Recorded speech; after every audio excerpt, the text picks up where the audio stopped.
മിഥുൻ ഗുരുവായൂരിൽ തുടരുന്നുണ്ട്. മിഥുൻ, നമുക്കറിയാം രണ്ട് കാര്യങ്ങളാണ് നമുക്ക് പരിശോധിക്കേണ്ടതായിട്ടുള്ളത്. അത് തന്ത്രിയുടെ വാദം എന്താണ്, അതുപോലെ തന്നെ ക്ഷേത്ര രക്ഷാ സമിതി അവരുടെ വാദവും എന്താണെന്ന് നമുക്ക് അറിയേണ്ടതുണ്ട്.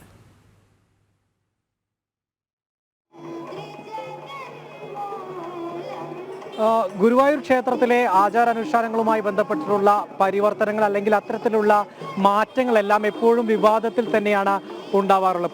പ്രത്യേകിച്ച് ഇത് കൂടുതൽ ഭക്തജനങ്ങളെ ഉൾക്കൊള്ളിക്കാനും അതുപോലെ തന്നെ മറ്റ് ഒരുപക്ഷെ വ്യവസായവൽക്കരിക്കുന്നത് അടക്കമുള്ള നടപടികൾക്ക് സമാനമായിട്ടുള്ള നടപടികൾ ദേവസ്വത്തിലെല്ലാം ഉണ്ടാകുമ്പോൾ അതിനെ ചോദ്യം ചെയ്യുക എന്ന് പറയുന്നത് സ്വാഭാവികം തന്നെയാണ്. പക്ഷേ ഈ ഒരു വിഷയത്തിൽ ഉണ്ടായിരിക്കുന്നത് നേരത്തെ രേഷ്മ അടക്കം സൂചിപ്പിച്ചതുപോലെ തന്ത്രി നൽകിയിരിക്കുന്ന മുഖ്യതന്ത്രി നൽകിയിരിക്കുന്ന സത്യവാങ്മൂലം തന്നെയാണ് ഇപ്പോൾ പുതിയ വിവാദത്തിലേക്ക് എത്തിയിരിക്കുന്നത്. അതിന്റെ വിശദാംശങ്ങളാണ് നമ്മളിപ്പോൾ പുറത്തുവിട്ടിട്ടുള്ളത്.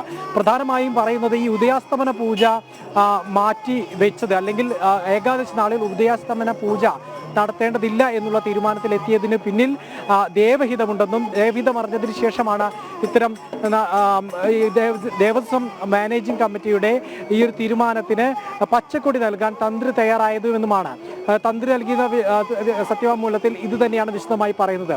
പക്ഷേ ഈ ദേവഹിതം അറിഞ്ഞ നടപടിക്രമങ്ങളുമെല്ലാം ഇത്തരത്തിൽ ആ ഒരു ഗുരുവായൂർ ക്ഷേത്രത്തിൽ പരിപാലിച്ചുകൊണ്ടിരുന്ന അല്ലെങ്കിൽ പാലിച്ചു കൊണ്ടുവന്നിരുന്ന ആ ഒരു ക്രമത്തെയും അതുപോലെ തന്നെ ആ ഒരു ചട്ടങ്ങളെയെല്ലാം ലംഘിച്ചുകൊണ്ടുള്ള ഒരു ദേവഹിതം അറിയുന്ന രീതിയാണ് ഉണ്ടായത് എന്നാണ് പറയുന്നത്. പ്രത്യേകിച്ച് ഒറ്റരാശി അറിഞ്ഞു എന്നുള്ളതാണ് തന്ത്രി ഈ സത്യവാങ്മൂലത്തിൽ പറഞ്ഞിട്ടുള്ളത്. പക്ഷേ ദേവപ്രശ്നം എന്ന് പറഞ്ഞാൽ ക്ഷേത്രത്തിന് മുന്നിൽ വെച്ച് നടത്തേണ്ട ദേവപ്രശ്നമാണ്. അതിൽ ചട്ടപ്രകാരം അല്ലെങ്കിൽ പാരമ്പര്യപ്രകാരം പങ്കെടുക്കേണ്ട വ്യക്തികളുണ്ട്, അതിനെ ബന്ധപ്പെട്ട ആചാരാനുഷ്ഠാനങ്ങളിൽ ഭാഗമാകേണ്ട പാരമ്പര്യമായിട്ട് പങ്കെടുക്കേണ്ട ആളുകളുണ്ട്.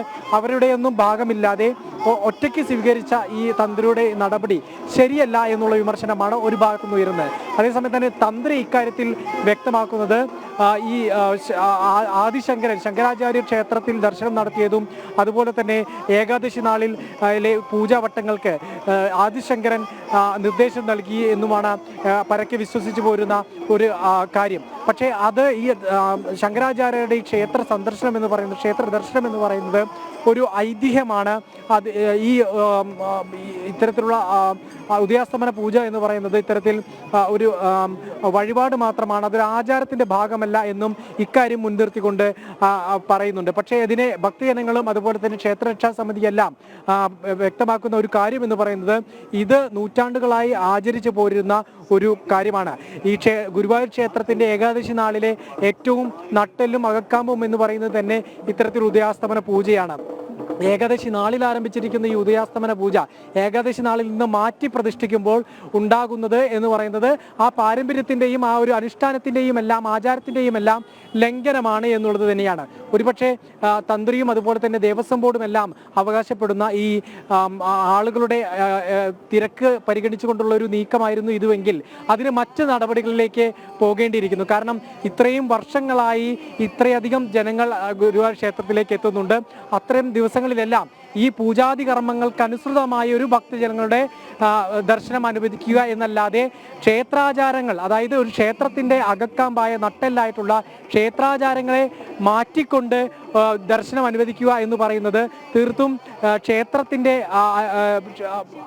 ഒരു ഏറ്റവും കൂടുതലുള്ള ക്ഷേത്രത്തിന്റെ അകക്കാമ്പിനെ തന്നെ അല്ലെങ്കിൽ ആ ക്ഷേത്രത്തിന്റെ ഏറ്റവും പ്രധാനപ്പെട്ട കാര്യങ്ങളെ തന്നെ ഇല്ലാതാക്കുന്ന എന്നാണ് ഇവർ കൃത്യമായും ആരോപിക്കുന്നത്. ഭക്തജനങ്ങൾ ആ ആശങ്കയാണ് പങ്കുവെക്കുന്നത്. ഹൈന്ദവ സംഘടനകളും ആ ആശങ്ക പങ്കുവെക്കുന്നു, പ്രതിഷേധം അറിയിക്കുന്നു. ഗുരുവായൂർ ക്ഷേത്രരക്ഷാ സമിതിയും ഇതേ കാര്യം തന്നെ ആവശ്യപ്പെട്ടിരുന്നു. അവർ ഈ ആദ്യ അവസാനം ഈ വിഷയവുമായി ബന്ധപ്പെട്ട് പ്രത്യക്ഷത്തിലും അതുപോലെ തന്നെ നിയമപരമായിട്ടുള്ള നടപടികളെല്ലാം തന്നെ ഭാഗമായതാണ്. ഇപ്പോൾ ക്ഷേത്രരക്ഷാ സമിതിയുടെ സെക്രട്ടറി നമ്മോടൊപ്പം ചേരുകയാണ്, വിജേഷ് കുമാർ. എന്താണ് ഈ വിഷയത്തിൽ ഇപ്പോൾ തന്ത്രിയുടെ വാദങ്ങൾ എന്ന് പറയുന്നത്? ഒരുപക്ഷെ തന്ത്രി ക്ഷേത്രവുമായി ബന്ധപ്പെട്ട ഏറ്റവും പ്രധാനപ്പെട്ട വാക്ക് തന്നെയാണ് തന്ത്രിയുടേത്. പക്ഷേ ആ വാക്ക് തന്ത്രിയുടെ തീരുമാനം തെറ്റാണ് എന്ന് തന്ത്രി കുടുംബങ്ങളിൽ 9 അംഗങ്ങൾ അവകാശപ്പെടുന്നുണ്ട്. ഒപ്പം തന്നെ തന്ത്രി ഇന്ന് ഇപ്പോൾ പുറത്തു വന്നിരിക്കുന്ന വിവരങ്ങൾ അനുസരിച്ച് കഴിഞ്ഞാൽ ആദിശങ്കരന്റെ സന്ദർശനത്തെ പോലും ചോദ്യം ചെയ്യുന്ന അല്ലെങ്കിൽ അതിനെ പോലും ചോദ്യം മുനയിൽ നിർത്തുന്ന രീതിയിലുള്ള പ്രസ്താവനകളാണ് ഉണ്ടായിരിക്കുന്നത്. ഇതിനെങ്ങനെയാണ് ഒരു ഭക്തൻ എന്ന നിലയിലും ഗുരുവായൂർ ക്ഷേത്രത്തിന്റെ പ്രവർത്തനങ്ങളെ നിരന്തരം വീക്ഷിക്കുന്ന ഒരു വ്യക്തി എന്നുള്ള നിലയിൽ, ആ സംഘടനയുടെ വ്യക്തി എന്നുള്ള നിലയിൽ എന്താണ് ഈ ഒരു കാര്യത്തെ എങ്ങനെയാണ് നോക്കിക്കാണുന്നത്? നാളിതുവരെ ദേവസ്വം ബോർഡുകളാണ് ഇത്തരത്തിൽ ക്ഷേത്രവിരുദ്ധമായിട്ടുള്ള കാര്യങ്ങൾ ചെയ്തു വന്നിരുന്നത്. ഇപ്പോൾ ആ ക്ഷേത്രാചാര വിരുദ്ധമായിട്ടുള്ള കാര്യങ്ങൾക്ക് പ്രധാന തന്ത്രി തന്നെ കൂട്ടുചേർന്നത് വളരെ ആപത്തരാണ് ക്ഷേത്രത്തെ സംബന്ധിച്ച്. ഈ ഉദയാസ്തമന പൂജ ദിവസം ഭക്തന്മാർക്ക് അസൗകര്യം ഉണ്ടാവുക എന്ന് പറഞ്ഞു കഴിഞ്ഞാൽ അതിന് ആ അസൗകര്യം പറഞ്ഞിട്ടാണ് ഈ പ്രധാന പൂജ മാറ്റുന്നത്. നമ്മൾ മനസ്സിലാക്കുന്ന ഒരു വസ്തുത എന്താ വെച്ചാൽ, ഈ ഗുരുവായൂർ ക്ഷേത്രത്തിൻ്റെ വൃശ്ചികമാസത്തിലെ ഏകാദശി ദിവസമാണ് ഉദയാസ്തമന പൂജ ആരംഭിക്കുന്നത് തന്നെ. ആ ചടങ്ങ് ആരംഭിക്കുന്നത് തന്നെ ഏകാദശി നാളിലാണ്. അപ്പോൾ ഈ തുടങ്ങിയ ആ ചടങ്ങ് അത് നൂറ്റാണ്ടുകളായിട്ട് പിന്തുടർന്ന് പോരുന്നത് ഈ പെട്ടെന്ന് മാറ്റാന്ന് പറയുമ്പോൾ അതിൽ ഒരു ഭക്തനെ സംബന്ധിച്ചിടത്തോളം അത് വളരെ ആശങ്കയോടെയാണ് കാണുന്നത്. കാരണം ഒരു പ്രധാന പൂജയാണ് ഉദയാസ്തമന പൂജ എന്ന് പറയുന്നത്. തലേ ദിവസം, നിശ്ചയിക്കപ്പെട്ട ദിവസത്തിൻ്റെ തലേ ദിവസം 8 മണിക്ക് അരിയളവ് എന്ന ചടങ്ങോട് കൂടിയിട്ടാണ് ആരംഭിക്കുന്നത്. അതിനുശേഷം പിറ്റേ ദിവസം ഈ ഏകാദശി നാളിൽ 15 പൂജ ഉണ്ടാവും. 15 പൂജ സമയത്ത് 15 പ്രാവശ്യം നട അടച്ച് തുറക്കണം. അത് ശരിയാണ്. ഈ 15 പ്രാവശ്യം നട അടച്ച് തുറക്കുമ്പോൾ ഒരു പൂജാ സമയം എന്ന് പറയുന്നത് 6 മുതൽ 10 മിനിറ്റാണ്. അങ്ങനെ വരുന്ന സമയത്ത് ഈ ഒരു പ്രാവശ്യം നട അടച്ച് തുറക്കുന്ന സമയത്തിൻ്റെ ഇടവേളകളിൽ കുറേശ്ശെ ഭക്തന്മാരെ കടത്തിവിടും.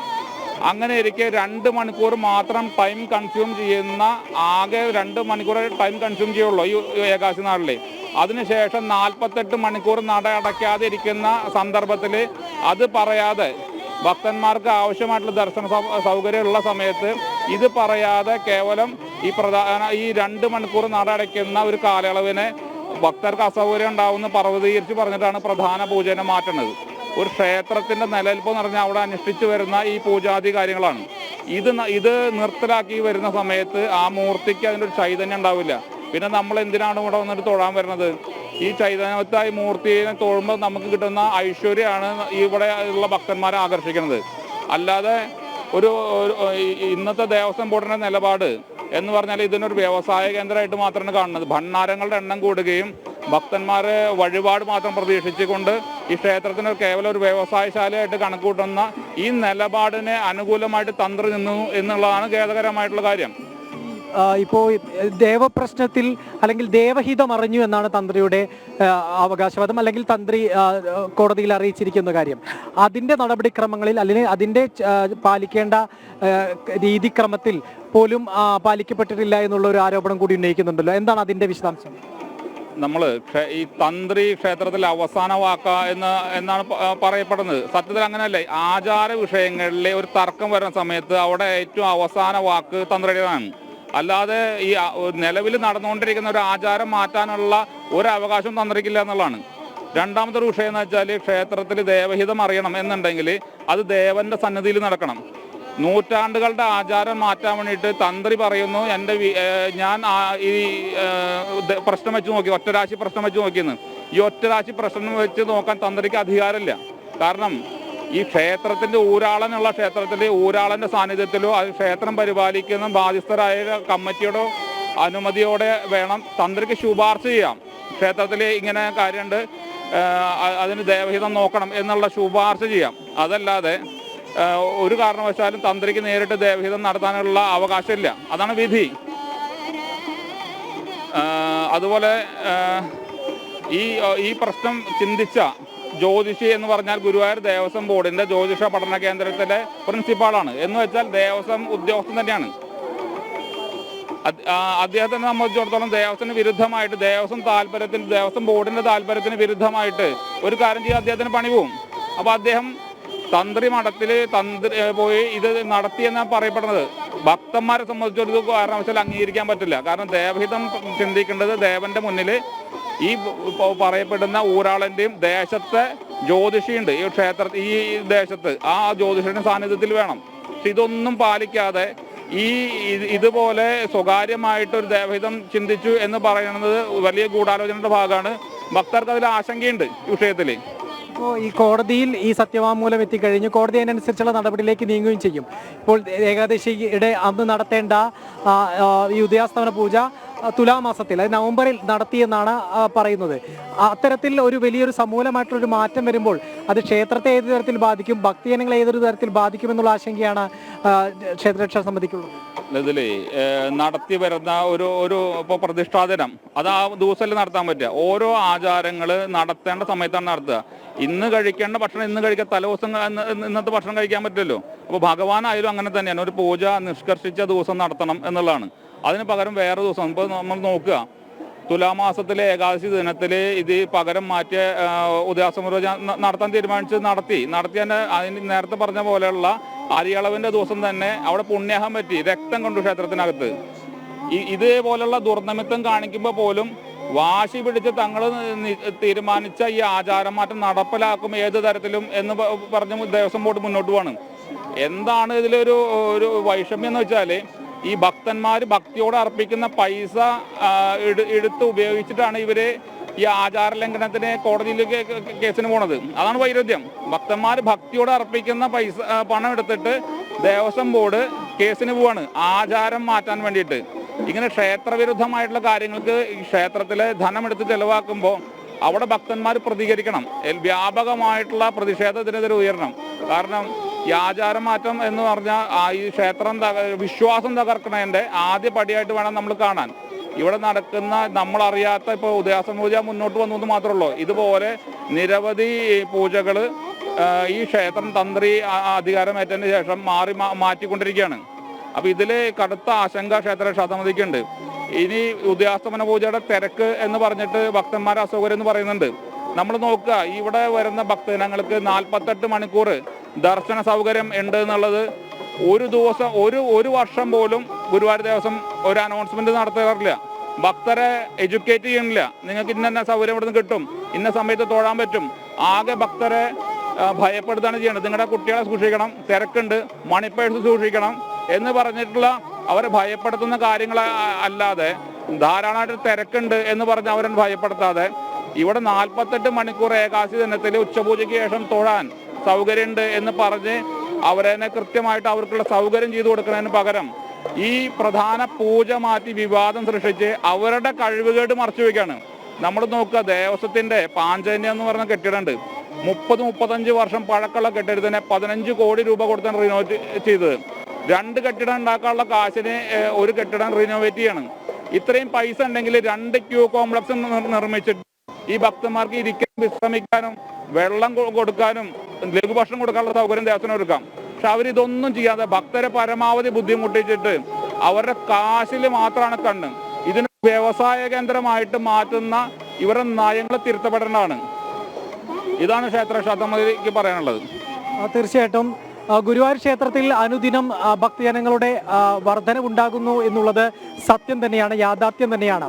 അതിനെ ഉൾക്കൊള്ളുന്ന തരത്തിലേക്ക് ഇവിടുത്തെ സംവിധാനങ്ങൾ മാറ്റുക എന്നതിനപ്പുറത്തേക്ക് ആചാരാനുഷ്ഠാനങ്ങളിൽ മാറ്റം വരുത്തുക എന്ന് പറയുമ്പോൾ ആ ക്ഷേത്രത്തിന്റെ അടിസ്ഥാനത്തെ തന്നെ ചോദ്യം ചെയ്യുന്ന തരത്തിലേക്ക് എത്തപ്പെടും. ഭക്തജനോട് തിരക്കുണ്ടാവുക എന്ന് പറയുന്നത് സ്വാഭാവികം തന്നെയാണ്. പക്ഷേ ആ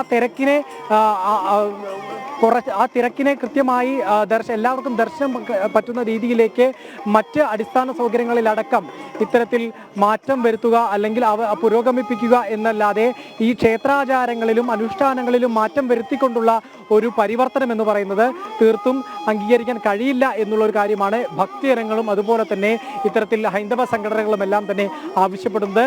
ദൈവഹിതമുണ്ട് എന്നുള്ള അവകാശവാദം തന്ത്രി ഉന്നയിക്കുന്നുണ്ട്. പക്ഷേ ആ ദൈവഹിതം തേടിയ രീതിയും ആ ക്രമവും ആ പാരമ്പര്യ രീതികൾക്ക് അനുസൃതമല്ല എന്നുള്ള മറുവാദവും ഒപ്പം ഇതിനോടൊപ്പം തന്നെ നിലനിൽക്കുന്നുണ്ട്. ഏതായാലും ക്ഷേത്രത്തെ സംബന്ധിച്ചിടത്തോളം ഭക്തനും ദേവനും അടങ്ങുന്ന ഭക്തനും ദേവനുമാണ് അതിൽ ഏറ്റവും പ്രാധാന്യം. ദേവനും അതുപോലെ തന്നെ ഭക്തരുടെയും ആശങ്ക പരിഹരിക്കപ്പെടണം. ഈ പരിഹരിക്കപ്പെടാതെയുള്ള ഏകപക്ഷീയമായിട്ടുള്ള ഈ മാറ്റങ്ങൾ അത് അംഗീകരിക്കുക എന്ന് പറയുന്നത് കഴിയില്ല എന്നുള്ളത് തന്നെയാണ് ഭക്തജനങ്ങളും ഹൈന്ദവ സംഘടനകളും ക്ഷേത്രരക്ഷാ സമിതിയുമെല്ലാം ഇപ്പോൾ വ്യക്തമാക്കുന്നത്. ഏതായാലും വലിയ രീതിയിൽ ചോദ്യം ചെയ്യപ്പെടുന്നുണ്ട് ഗുരുവായൂർ ദേവസ്വം മാനേജിംഗ് കമ്മിറ്റിയുടെ ഇത്തരത്തിലുള്ള തീരുമാനങ്ങൾ. ആ തീരുമാനത്തിന് പച്ചക്കൊടി നൽകിയ മുഖ്യ തന്ത്രിയുടെ നടപടിയും ഇത്തരത്തിൽ ആശങ്കാകുലമാണ്. തന്ത്രി കുടുംബത്തിൽ നിന്ന് തന്നെ അതിനെതിരെ ശക്തമായിട്ടുള്ള എതിർപ്പ് ഉയർന്നു നിൽക്കുന്ന ഈ സാഹചര്യത്തിൽ ഈ തീരുമാനം പുനഃപരിശോധിക്കണമെന്ന് തന്നെയാണ് ഇപ്പോൾ ഹൈന്ദവ സംഘടനകൾ ആവശ്യപ്പെടുന്നത്.